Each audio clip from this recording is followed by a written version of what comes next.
میں عاشقہ میم کو بلاؤں جو اردو ادب کا بڑا نام ہے. اردو لکھنا تھوڑا سا آسان ہے لیکن اس کا جو اچارن ہے وہ بہت مشکل کام ہے. وہ بہت برلے لوگ ہوتے ہیں جو اس کا پروننشیشن بہت اچھے سے کر لیتے ہیں اور ایک تعریف بھی ہوتی ہے کہ ہے اس کی زباں اردو کی طرح. اردو بہت میٹھی زبان ہے اور منور رانا صاحب نے لکھا ہے کہ غزل پڑھتا ہوں اردو میں تو ہندی مسکراتی ہے. غزل پڑھتا ہوں اردو میں تو ہندی مسکراتی ہے اور لپٹ جاتا ہوں ماں سے تو موسی مسکراتی ہے.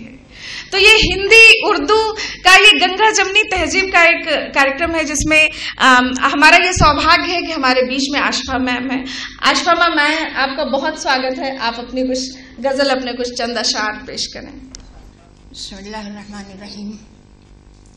حضرات، میں سمجھتی ہوں کہ غزل اسی وقت یا شعر اسی وقت وجود میں آ سکتا ہے جب دل پر کچھ گزرتی ہے. اگر آپ کے دل پر کچھ نہیں گزرا تو شعر تو آپ کہہ لیں گے، ردیف و قافیہ تو آپ ملا لیں گے، لیکن وہ شعر پرتاثیر نہیں ہو سکتا. میں آپ کو اپنی بات بتاؤں، میرے فادر الحاج قاری سید بدد الحی ندوی نفیس تخلص کرتے تھے اور نعتیہ شاعری کرتے تھے. شاید یہ جینس مجھے انہی کی طرف سے ملے. تو میں جب چھوٹی تھی تو میں نے بھی ایک نعت کہی اور اپنے فادر کے پاس وہ کاغذ لے کے پہنچی کہ آپ اس کی اصلاح کر دیجئے. تو وہ بولے کہ دیکھو بھائی، ابھی تمہاری تعلیم جاری ہے، اپنی تعلیم جاری رکھو. یہ جو فرسٹ کلاس آتی ہو، ڈبل پروموشن ملتا ہے، میرٹ اسکالرشپ ہولڈر ہو، یہ سب رکھا رہ جائے گا اگر تم شاعری کرو گی.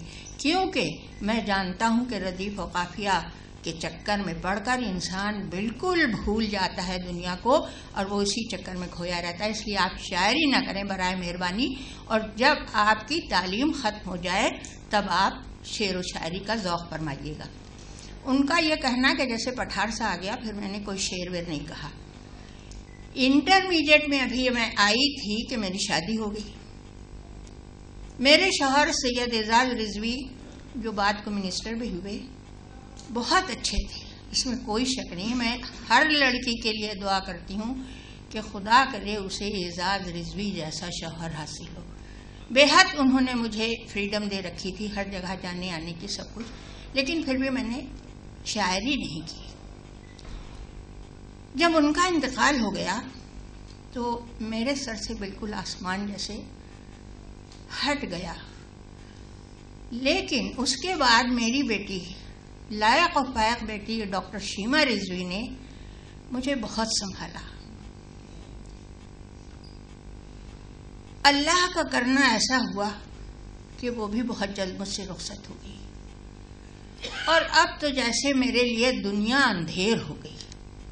اس وقت شاعری کا جو میرے آنسو جو میں نے پی رکھے تھے وہ اشعار بن کر ڈھل گئے اور 2 مجموعے وجود میں آ گئے. اسی کی ایک غزل میں آپ کے سامنے پیش کرنا چاہتی ہوں. ارشاد ہے، مطلب ہے: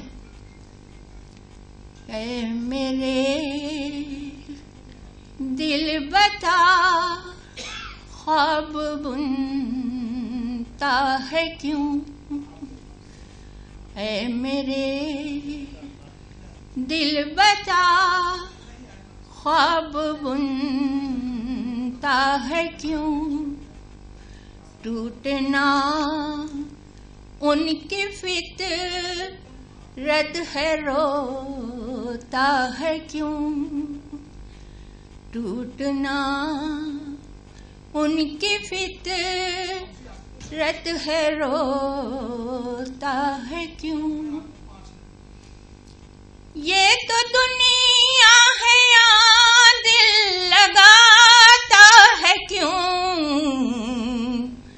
چار روزہ چمک میں تو کھوتا ہے کیوں، چار روزہ چمک میں تو کھوتا ہے کیوں؟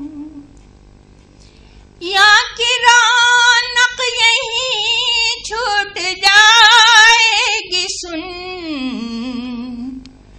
تو تہی دست عقبا میں جاتا ہے کیوں؟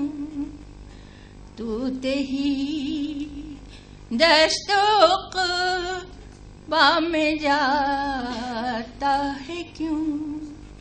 اور شعر عرض ہے، بے وفا آدمی بے وفا زندگی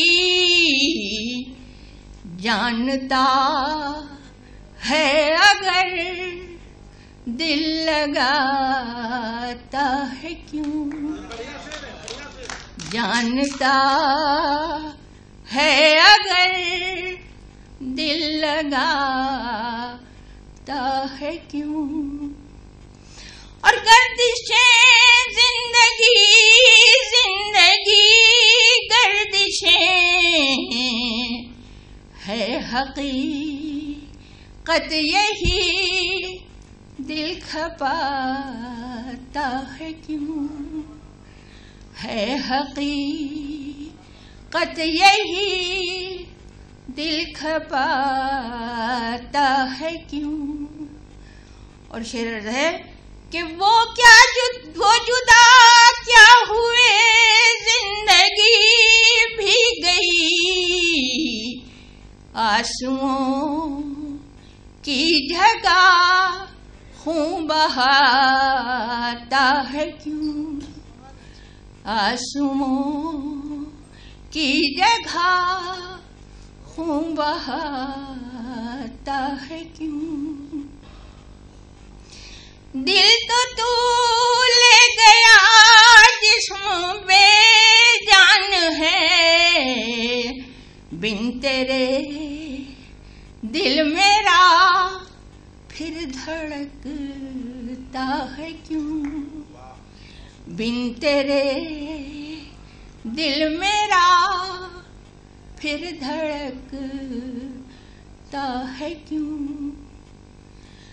دن تو کٹ جاتا ہے رات کٹتی نہیں، رات بھر کروٹیں دل بدلتا ہے کیوں؟ رات بھر کروٹیں دل بدلتا ہے کیوں؟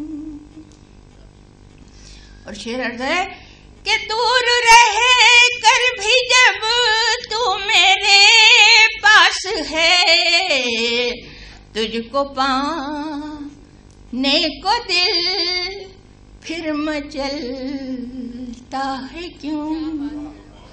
تجھ کو پانے کو دل پھر مچلتا ہے کیوں؟ اور مقطع عرض ہے کہ تجھ کو اللہ پر ہی بھروسہ ہے، جب ساتھ دشمن سے ہی تو لرزتا ہے کیوں؟ ساتھ دشمن سے ہی تو لرزتا ہے کیوں؟ اے میرے دل بتا خواب بنتا ہے کیوں؟ Thank you.